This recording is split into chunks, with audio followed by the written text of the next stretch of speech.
ఓపికగా ఉండాలి. కానీ రోజు ఆడవాళ్ళకి లేదేంటి? ఓపిక లేదు, గబగబా చదివి వెళ్ళిపోతాకేమో ఫ్రీ బస్ అయ్యారు అంతే. వెళ్ళిపోతే ఫ్రీ బస్ అంటే వీళ్ళకి మొగుండు అయితేనేమో వితంతు పెన్షన్, ఒంటరి పెన్షన్ అమ్మా కదా. మొగుండు అయితే ఒంటరి మేడం పెన్షన్ అక్క, మొగుడు చచ్చిపోతే వితంతు పెన్షన్. రేషన్ కార్డు ఏళ్ళ పేరు మీదే, ఇళ్ల పట్ట ఏళ్ళ పేరు మీదే, ఇళ్ళకి అమ్మ అంతే కదా కాలు ఏళ్ళ పేరు మీదే.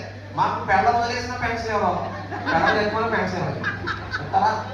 మీ ధైర్యం అయితే ఈరోజు మొగుడు జీవితాలకు అయిపోయిందే కదా. నేను 10 మంది అయితే డాక్టర్ గ్రూప్ అవుతాయి కదా. మనకి ఏ గ్రూపు లేదు, మనకి దేశాలు చెప్పేసి ఏది కూర్చున్నాం కానీ అంటే ఇంగ్లాండ్ రావాలే. అవునా? అది భయపరాయి కదా. నేను చెప్పే మాట అంటే అంత మాట అందరండి అక్క. మరలా దేవుడి మందిరానికి వెళ్ళావు, నింద వచ్చిన, అవమానం వచ్చిన, వ్యాధి వచ్చిన, పిల్లలు లేకపోయినా, కష్టం వచ్చినా మేము వెళ్ళిన స్థలం ఏంటి తెలుసా? దేవుడి మందిరం బలిపీఠం దగ్గర మా కన్నీళ్ళు వలికించాం. ఈ రోజు అదే ఊళ్ళో ఓ ఘనమైన సేవకుడిగా వాడుకుంటున్నాడు.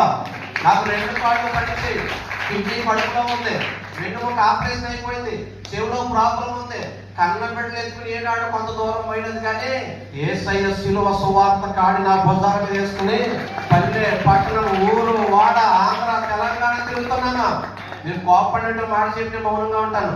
2 కాళ్ళు పని చేయకపోయినా, కన్నబెట్టి ఎత్తుకుపోయినా, కాళ్ళకి స్పర్శ లేకపోయినా, పాదం పడిపోయినా యేసయ్య కోసం బ్రతుకుతున్న నేను వికలాంగున్నా, సారీ కాళ్ళు, కళ్ళు, చేతులు అన్నీ ఉండి దేవుడి కోసం ఏమీ చేయలేని మీరు వికలాంగులా మాట్లాడుతుంది. కోపం దాక కోపం రావాలని అన్నాను నేను.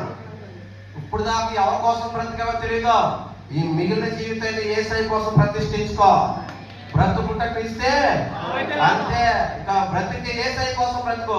చనిపోవలసి వచ్చినా యేసయ్య కోసం చనిపోవాలి. ఈ సంఘానికి తండ్రి గారి, నాన్నగారు బ్లైండ్ మీకు తెలుసు కదా. ఆయన ఎంత మందిరం కడితే మనం ఏం కట్టాం? కొంపలు పుడుతుంది తప్ప. అవునంటారా కాదంటారా? వికలాంగులు చేస్తారండి సేవ. మీరు ఎప్పుడు చేస్తారో?